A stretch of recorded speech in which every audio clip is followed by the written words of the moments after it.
Hello everyone, and welcome to a DVD collection update video where I talk to you about all the latest movies that I've picked up in about the past month or so. I have picked up, as you can tell, I have picked up a lot of stuff in the month of October, and this is my DVD collection update for October and the year of 2012. So without any further ado, let's go ahead and get started, shall we? Just so you guys know, this just like my September update where I had at least 3 DVD parts, I will have at least 3, if not 4, maybe even 5 DVD parts, depending on how long it takes me to get through all the stuff I picked up.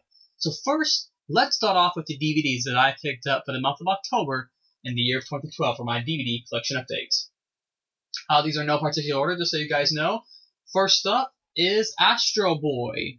And just so you guys know, I picked these up at, some of these I picked up at Walmart, some of these are from Amazon, some of these are from just local pawn shops and movie stores. And it really just depends. So I picked up a lot of stuff. Anyways, the first one, like I said, is Astro Boy. I just watched this just a few days ago, and I really enjoyed. A little closer, you guys can see. I really enjoyed this. I thought it was a really cool. The animation I thought was just killer. Has a really cool story and plot. I believe, from what I understand, I believe it's based off a video game. I understand, or some kind of comic source, which I don't know if it's a comic or a video game, but it's based off some previous material, and I really enjoyed Astro Boy. A really cool storyline. Nicolas Cage is one of the main voice actors in this, along with some other people that you guys probably know. Anyways, I really enjoyed Astro Boy. Just a really cool film. I'm not going to talk about it too much, but I might review it later on and let you guys know my full opinion. So stay tuned later on for that. Next, we have from the Paramount collection, we have a Nickelodeon movie by the name of Hey Arnold, the movie. And I haven't seen this in years. Back when I was, younger, probably around the age of 12 or 13. I really enjoyed this movie. Just a really cool movie. It's really great. You get to see, I hear, if you haven't seen it, they spoof, Men in Black, the movie. If you see there on the cover, right there, a little snapshot from Hey Arnold, the movie. Anyways, it's really cool. I really can't wait to watch this and bring back, some nostalgia from my childhood. That's Hey Arnold. Next, we have, if you saw my unboxing randomness, I don't know which episode it was, but if you saw one of those 2 episodes I made, you've already seen this. And I'm going to go ahead and include it in my DVD collection. And that is Highlander, the movie that was made in 1986 or 84, I believe, one of those 2 years. Highlander, the Immortal Edition. There can be only one, as you see. Really cool science fiction, a fantasy movie.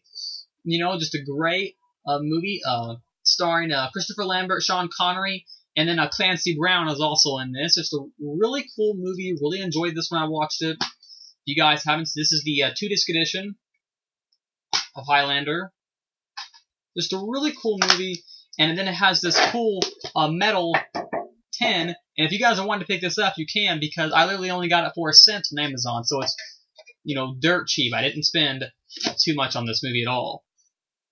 I would have, though, but I didn't have to. Anyway, Highlander's a really cool movie, and you guys really ought to check it out. Next up is Wanted, directed by Timur, which was also in my unboxing randomness video, starring Angelina Jolie, Morgan Freeman, and then James McAvoy. And this is a really cool, over-the-top action kind of movie with actually a really cool story and concept to go along with it. So it's not, so at heart, it's an action movie with some really cool, visual effects and stuff. But there's actually a story there and a cool concept to go with Wanted. Critically, it did very well. I think it's somewhere in the 70s range on RottenTomatoes.com. And I really enjoyed Wanted. It's a really cool movie. It's the same guy who did Abraham Lincoln, and then the Russian films, Night Watch and Day Watch. Wanted's cool. You guys should really check it out. Next up is a film I have not seen, and that is by the name of Adam Resurrected. I have not seen this, so I don't know too much about it. From what I understand, it has Jeff Goldblum, from The Fly, and then William Dafoe, from Spider-Man and all kinds of stuff, Antichrist, and anyways, it's pretty much about, from what I understand, it's about Jeff Goldblum plays, I believe, a psychiatrist or a doctor of some kind, and then William Dafoe plays a Holocaust survivor who, 15 years after the Holocaust, he's traumatized by the events that happened at the Holocaust, of all the 6 million Jews that had died there, and he goes to this insane asylum and he helps out a young boy I believe he falls in love with a nurse, you know, and this is just reading from what's on the back, so that's pretty much what I gather from it. I'm guessing he goes through hardships, that kind of thing. Should be a cool, you know, heartwarming, you know, sad, one of those, you know, very melodramatic kind of films. Should be pretty good. I haven't seen it though. This next one is another science fiction film that I really enjoyed. I enjoyed this one a lot more than Highlander. Highlander's cool, but I think a superior sci-fi movie that everyone should see is a movie called Stargate. This was actually made into a TV series, and I think the TV series is actually better than the movie itself. This is the extended cut, and I don't know if I've seen the extended cut, but it stars Kurt Russell and James Spader, as you can see there on the front cover. Anyways, you know, if you don't know about Stargate, I'm not going to try to give too much away, but it's pretty much about there's this portal of some kind that can transport them to a different world where, you know, things that are not human live. You know, and they have all these adventures and that kind of thing. And it's a really cool concept and just a great movie. You guys really got to check it out. Another movie from the producers of Tim Burton and then Timur, who did Abraham Lincoln I just talked about, is 9. I haven't seen this, so I don't know really anything about it. I don't even really know what the plot is, but anyways, that's 9. I'm not going to talk too much about it because I haven't seen it, so I can't comment on it too much, you know. Anyways, that's 9. This next film I also have not seen, and it's Leonardo DiCaprio starring in a movie called J Edgar. From what I understand, it's a politician kind of movie. That's all I really know about it.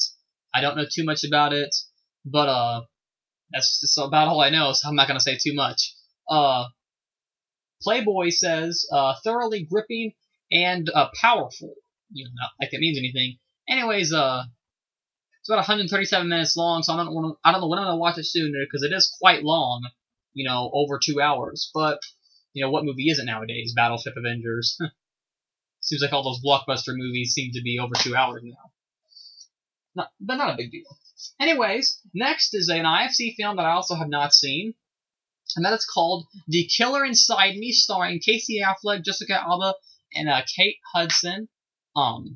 Here's what Entertainment Weekly says. It says, maybe the darkest noir film ever made. It's exciting to see a noir in which the erotic scene, heat madness, is now made explicit. Anyways, I have not seen The Killer Inside Me, so I don't know too much about it.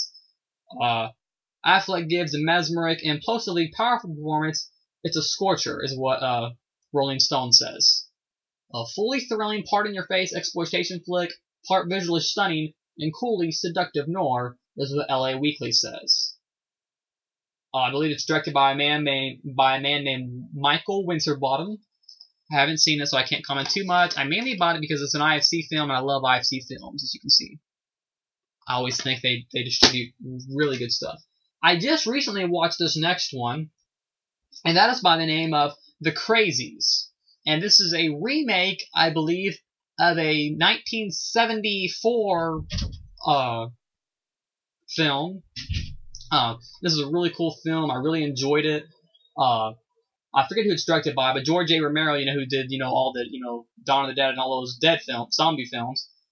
This is a remake of his film, and it says, full of genuine scares from Box Off Magazine, and then will scare the crap out of you, according to Huffington Post.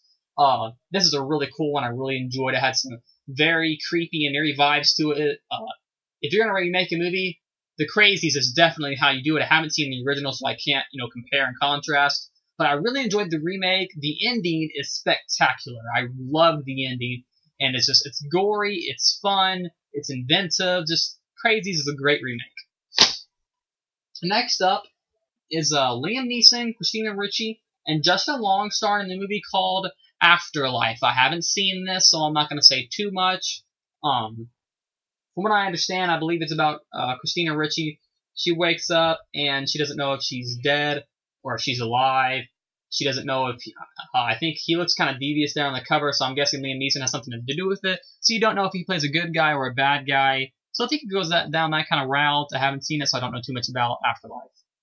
Anyways, that's that. This next one got critically, it was horribly appreciated by people, and you know, just people hated it, and that was mainly, that was mainly because of the ending, and that is the movie The Devil Inside, and I really enjoyed this. The ending was one of the many reasons that I loved this movie. The ending, I really enjoyed the ending. I thought this was one of the I like found footage movies. Most found footage films I've seen, it's a few sketchy ones, and I feel that some of the few sketchy ones are like Paranormal Activity 3. You know, the first two are fine, but the third one kind of went downhill. And then I did, you know, Area 407 was decent until the ending. The Tunnel wasn't a very good found footage film, but I felt that out of the found footage films that have recently come out, you know, within the past 3 or 4 years, I thought The Devil Inside was one of the better ones, and I really thought it was a really good one. There's some creepy vibes in there, and I thought the ending was really well done. It kind of, I won't say what, but it has kind of one of those cliffhanger endings, and that was one of the things that I appreciated about the movie The Devil Inside. Apparently it's inspired by true events. Who really cares, right? Anyways, that's that. I'm going to do about 2 or 3 more, and then we're gonna go on part 2. But for now, let's get some more.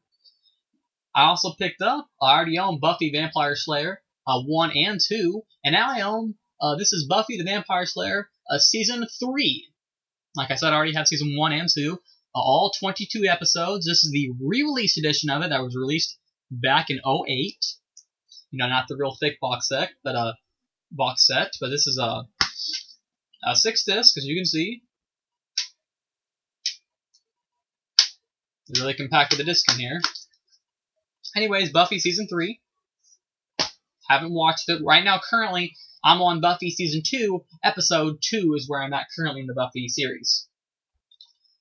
And next up we have Johnny Depp starring in a film directed by Tim Burton. A film by the name of Dark Shadows. It's based off the over 1,000 episode of the old, I believe, 50s and 60s series titled with the same name, Dark Shadows. There was an old 70s film that came out that was called House of Dark Shadows, and then it was remade into a film just called Dark Shadows. I really enjoyed this one. Recently, you know, Tim Burton's had this and Frankenweenie, and I think a lot of people think that Frankenweenie is superior to Dark Shadows. Well, I am the reverse. I think Dark Shadows is much superior to Frankenweenie. Frankenweenie was decent, but this is a really cool, pretty much a drama romance film with some horror vibes thrown in there. There's some comedic tones thrown in there. The trailer kind of, you know, marketed itself as a full-on comedy, but when you get down to it, it's kind of a mix of a lot of things. That's one of the things I really enjoyed about it. It throws all these genres into one film, and I think it really worked for me at least. I really enjoyed Dark Shadows. And that will end. I think I'm going to go ahead and stop there with my part 1 of my DVD collection update for October of the year 2012. And stay tuned for part 2 for my DVD collection update. Thanks for watching.